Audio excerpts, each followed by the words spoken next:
Greetings! Welcome to our show, Ghosts Are Near, where we discuss various aspects of the paranormal and paranormal exploration. I am your host, Keith Johnson, the founder of New England Anomalies Research. With me is my co-host and co-founder, Sandra Johnson. Hey, hello there from this neck of the woods. Well, I'd like to welcome you all to our auxiliary North Providence studio, our beautiful outdoor studio. Thank you very much for being here. And as you know, we didn't have our normal studio available this evening. Someone didn't tell us that the studio would be closed for Victory Day. So Well, here we are at Studio B. Exactly. In other words, AKA Richard, our director's deck. Thank you very much. It's Thanks, our Richard. victory, our victory. And we are indeed honored to have with us this evening Oracle Paranormal. Let's give it up for Greg Best and Robb Harrington. And also to our wonderful studio audience with us. They're out there. They are out there having our own neighborhood block party. It does seem that way. Well, thank you for being here, gentlemen. It's an honor. So glad to have you. Well, Tell us about your organization, how Oracle started, and you're the founder. yep. Well, Oracle started by my wife and I back in about 1999.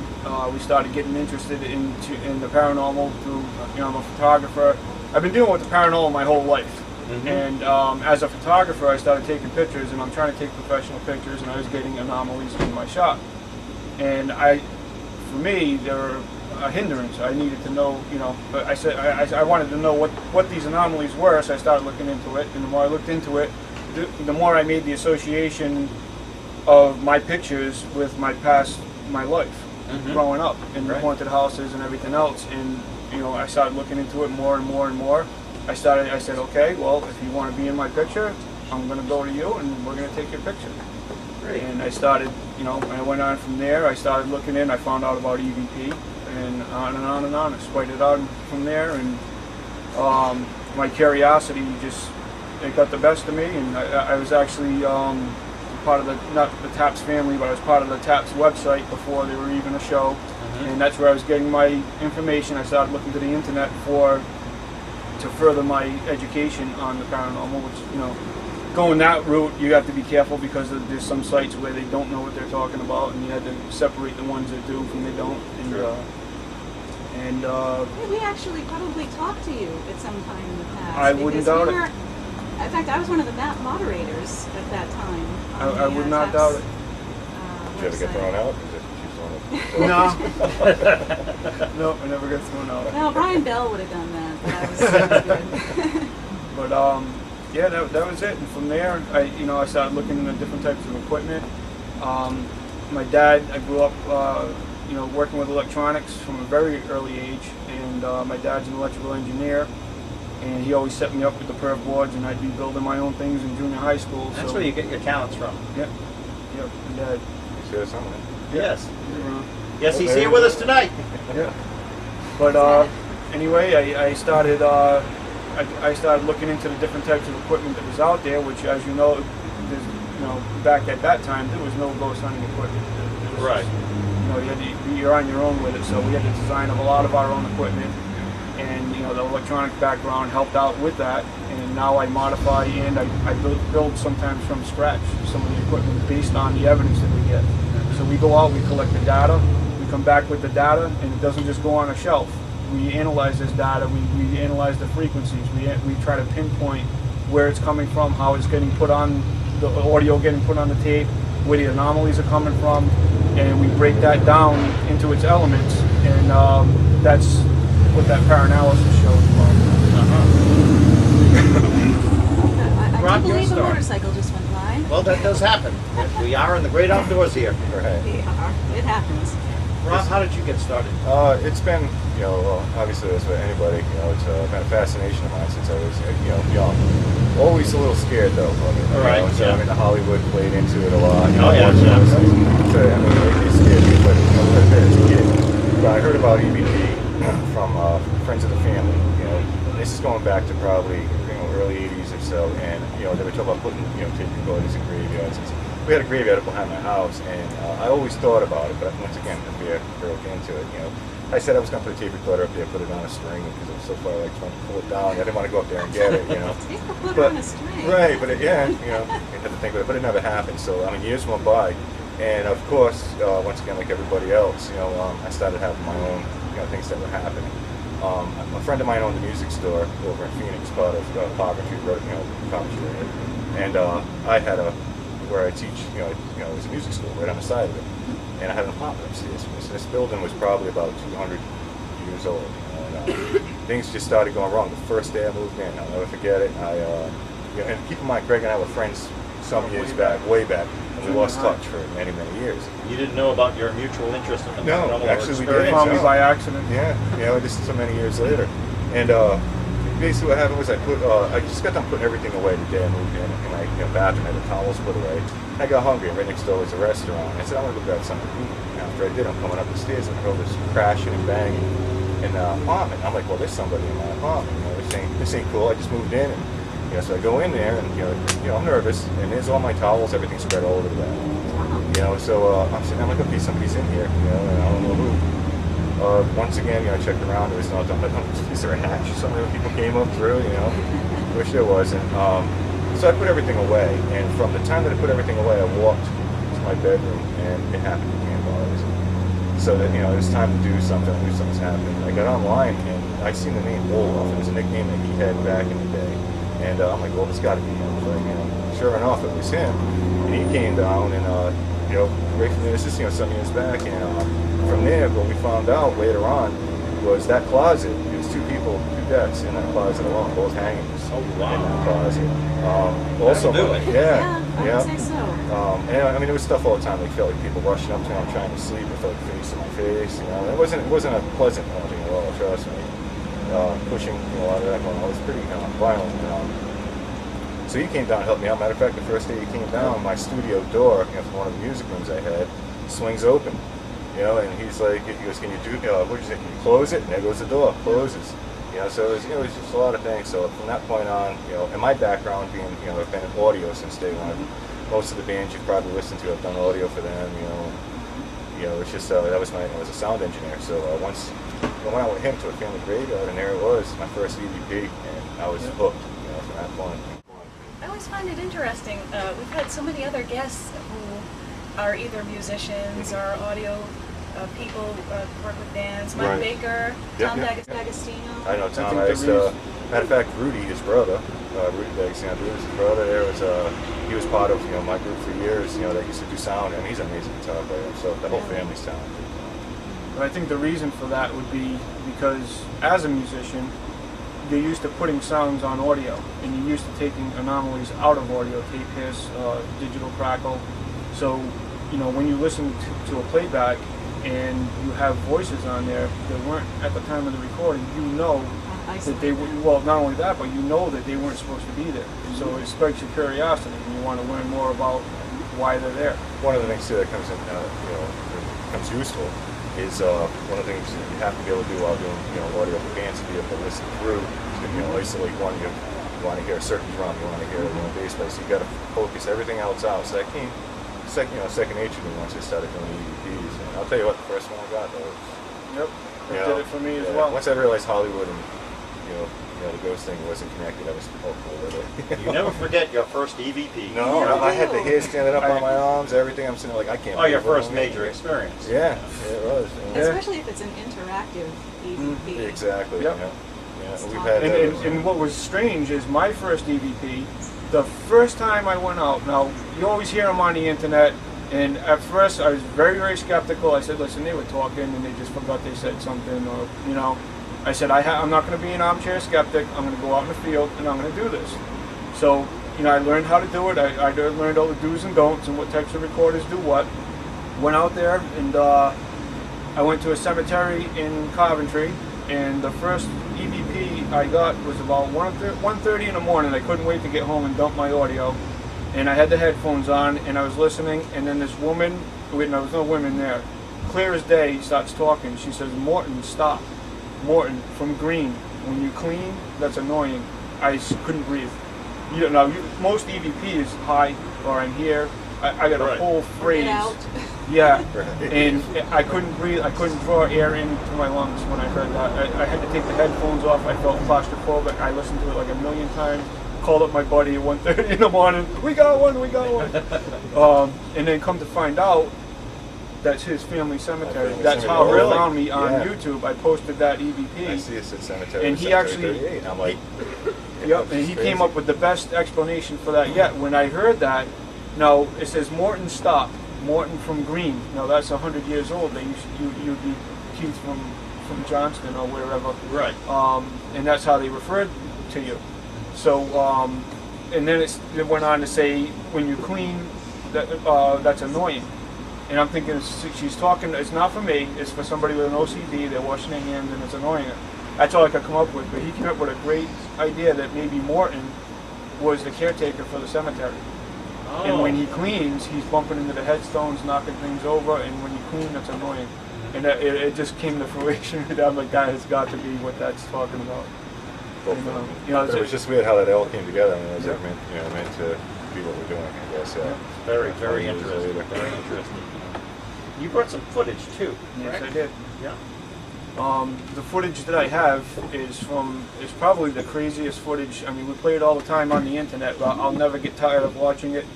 There's a place that we went to called Mock's Big River Inn, and the claims were, as outrageous as usual. When you go anywhere, you're going to get some crazy claims, and a lot of times they can't be verified. But we happened to be on the 3rd floor, Rob and myself. It was towards the end of the investigation, and my K2 meter was not working, which I wasn't using it for EMF, I was using it for communication. I wanted to get the spikes, the yes and no, and it just wasn't where there's a weird energy up there, so I put it down in the chair. And we always trained our people that if an instrument that you have isn't working, move on to something else. Don't sit there for 20 minutes and mess with something that's not going to work. So we moved on, and all I had was a flashlight, a twist-top flashlight, which I had in my pocket. I tried this 100 times, if not 200 times, and it never did anything. But what got me going on that was I was downstairs filming, and there's actually footage of it, and it just lights up in my back pocket. So that made me think, all right, well, I'll use that. So I took it out. I turned it on, backed it off till it went off, put it down in the chair. It sat there for about at least 20 minutes while we were just asking questions, trying to get EVP or get a response or something. And so we started. We don't provoke in a nasty way. We were kind of playfully provoking just to try and get something to come out. And I called it a yellow-bellied ghost. And we did apologize afterwards. I don't know if I kept that part in the video, but we did apologize for it because we really made a connection here. There is definitely an interactive, whether it's lying to us or not, I couldn't tell you, but we did make a connection, and we were able to hold it together enough to actually interview this spirit or entity or whatever we were dealing with, and we were verifying claim after claim after claim that this client was saying about his house. Now, this is the flashlight interview that we're going to see.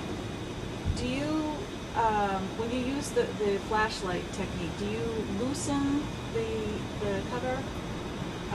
It's actually a twist. It's a make twist it more top. sensitive. Yeah. Well, you can vary it, but what I did, I have footage that's not even in the actual TV show that went out on cable, and in that footage is me setting it up. I had to cut so much of it because the whole clip is like 20 minutes long. I left it uncut on purpose just to show that there's no monkey business going on here. Before, when I first set that, I didn't show that part where I set it, but when I set it, I turned it back till it went off, and I actually shook it like this. That's what we always And just to make sure, if you can shake it and it comes on, I set it a little bit harder. I don't want it just on the verge. I'm not trying to make things happen, And I put it down and sat there for 20 minutes until I called it a yellow-bellied ghost, and Rob said, "You're making Greg bored," and that's it. The light went on, and I was like, "Okay." Sorry. And from there, it just, we kind of got freaked out a little bit. We got spooked on it. And I told her that. I said, "Listen, we're a little freaked out, but we're going to handle this. We're going to go through it." And we maintained our composure and interviewed. I mean, we talked. We were getting yes, and I said, "Leave it off for no," turn it on for yes. And it was going on and off on command. It would come on, and I'd say, okay, you need to turn that off now so we can communicate. Boom, right off. Yeah, we would be talking Instant. just how we're doing right now. And it would just sit there doing nothing. And I would go, are you still here with us? Boom, let it come on. Yep, it was amazing. The clip that I have is obviously a very, very cut down version of it because of the length of it. I cut out as much as I would really want to cut out of it. You'll see why. But that to me, at that time, was the most amazing thing that I've ever seen. You know, that was just crazy. And then what had happened after that, which is the next clip, we had come down from this interview. I felt that we were wearing the entity out. I said, is this wearing you out? And is this taking all your energy to do this? And the light indicated yes. I said, well, that's not what we're here for. That's not what we want to do. I appreciate you spending your time with us and talking with us tonight. I said, we're going to go downstairs. There's a lot of things downstairs at the bar that you can communicate with us maybe better than the flashlight. I said, if you can leave this attic, you're welcome to come downstairs with us. We went downstairs, and that rolls into the next clip. Okay. Well, do you think we could bring that up? Hopefully. Our amazing tech Let's crew. take a look. Yeah, you're boring Greg. You're making them bored.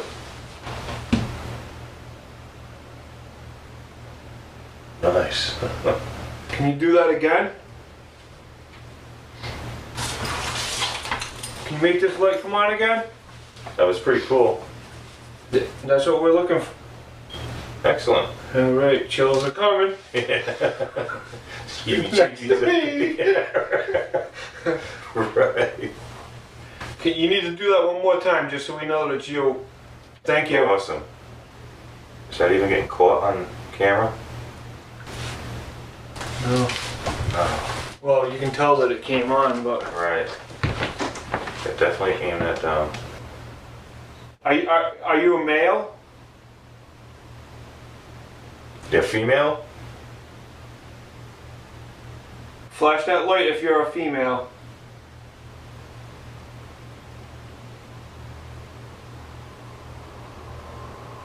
All right. Nice.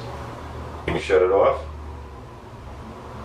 The camera's going on. I'm gonna get the other camera. Yeah. Most important, you know, if you had to focus just on that flashlight with that one, because you got us on this other one. Were you part of the brothel? Oh. You're a dancing girl? I'm gonna go through the years, okay? You let me know what year it was that you was here, okay?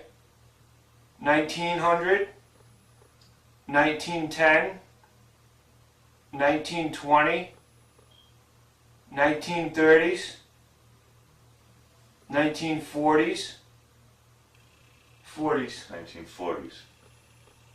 Thank you. Was it, we'll go through them years now. Was it 1940? Was it 1941? Was it 1942? Was it 1943? 1944? 1945? Hear that? 1946? 1946? All right. Awesome. That's Wow, fucking dude. cool, man. Why do you stay here? Are you attracted to the building? Yes. It's freaking amazing, dude. It's unbelievable. So you love this place?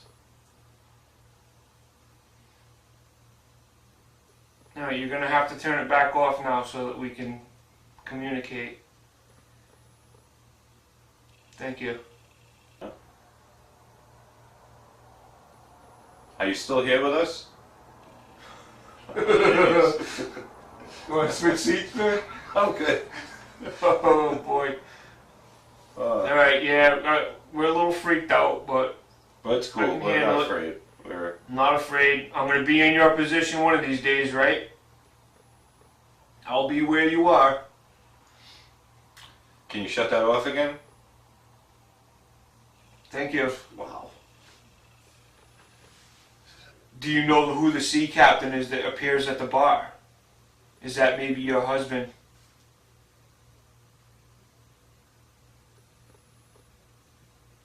Is that a relative of yours?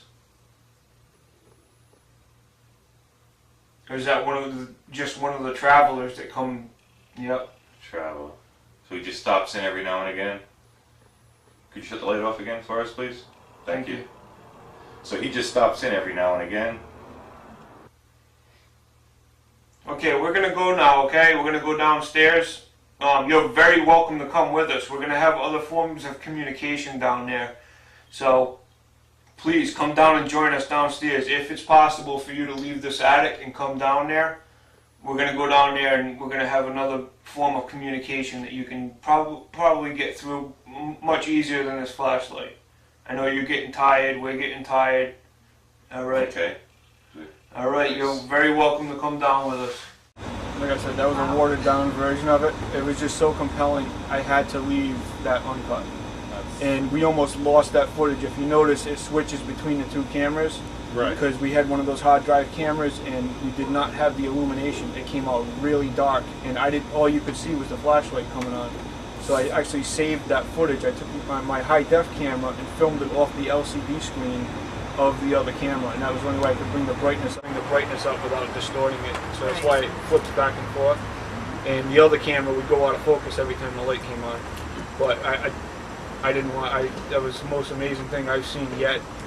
Yeah, you know, I don't know if you heard me. I was saying to Keith, we've been with other groups on investigations where they've used that particular technique, but we've never actually tried it ourselves. And I was saying, well, you know, that we was really need to. Yeah. You've never try seen this. such But one successful thing- results as that. Well, it's only successful because we were able to maintain composure. If you look, even groups in the Hollywood shows, they get the light come on, all they do is make the thing dance.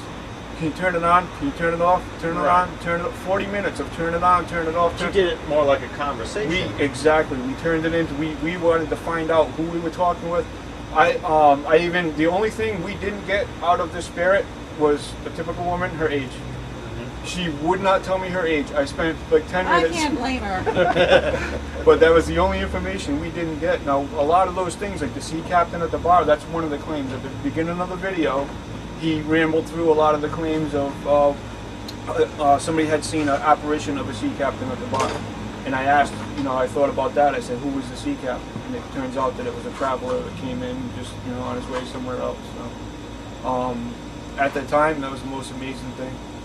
Yeah, I was amazed when it happened. You know, it was the last thing I expected. We were, as you can tell, we were just getting ready to get up and bail out of there. That was about 4:30, 5 o'clock in the morning. We were tired as. Yeah, what he's got out of there too, he cut out was, you know, which is on the full thing, was the fact that I thought maybe I moved. Because I moved it when it first came on. I'm like, did I do that? And you know, I'm stomping the floor afterwards, and I'm like, that's not me. Did you have some follow-up footage to show? Yes, I do. Okay. Now, we had gone downstairs to the bar. Like we said, we had more forms of communication down there. And my brother had been sitting at the bar, and we caught a little bit of slack because there's a menu that was in the way. But like I said, we don't expect this to happen, so we didn't think about that being in the way of the camera. My brother had taken a straw out, put it on the counter, and challenged it. He said, I have a challenge for you. I want you to move the straw, let me know that you're here. And you'll hear us coming down the stairs in the background, and that's where this clip comes in. Okay, let's bring that up now if we could. We need you to do something. Even if you move one of these light objects. Or then move it on the floor. This here is a straw. You may or may not know what that purpose of that is for, but it's obviously a harmless object. It's very light. So, here's a challenge for you. Nancy or Roger or whoever else may be listening. Come up and move this object right here. The one I'm pointing at.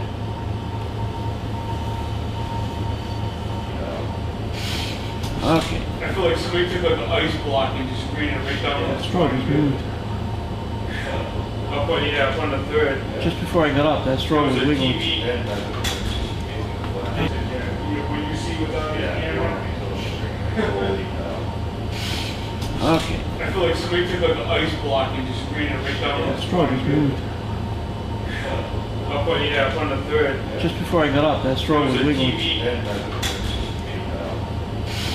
Okay. I feel like somebody took like an ice block and just ran it right down. That straw just moved. As I was getting up from the bar, I thought I saw the straw move out of the corner of my eye, but I couldn't be sure until we reviewed the video. At first, I thought it could have been a draft caused by my hand as I was getting up, but as you can clearly see, I put my hand back toward the straw just as fast, and the straw didn't budge. Excellent. Now, just to clarify, that was the same location, or? That was downstairs at the bar. We were on the third floor in the attic.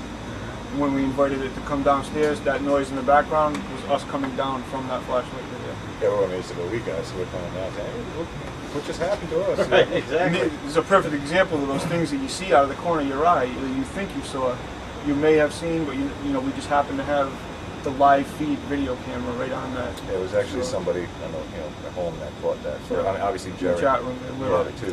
And the slack that we did catch, and it's understandable. Because if I seen it, I would say the same thing. The menus being there, But when we went back the second time, we did our live, was it Halloween night? Yep. Live one also. And we spent a good amount of time, on the camera, trying to show, because people said, oh, maybe somebody snuck up behind it, which is understandable. But the way the menus are, and the bar is only like yay high from behind, we all took turns trying to sneak up and set the cameras up the same way. And we couldn't, there's no way somebody can sneak up behind it, we tried. Great. That's it. We're out of time just about, and it's so, And you have promised to take us there at some point. Yes, Absolutely, yes. absolutely. Exactly. Sure. You guys, you have to come back again. So we've got Sure. so much. We've already made a date, November 8th, in the studio. It won't be quite as warm that day, so we'll actually be able this to is like. nice. Guys, I want to thank you so much Thank you for having us. for coming down and, in our outdoor studio here. Open Nice air. fresh air. No bugs. Great. Thank you, studio audience. You've been wonderful. Our Oracle Paranormal members out there as well. So, until next time, thank you for watching.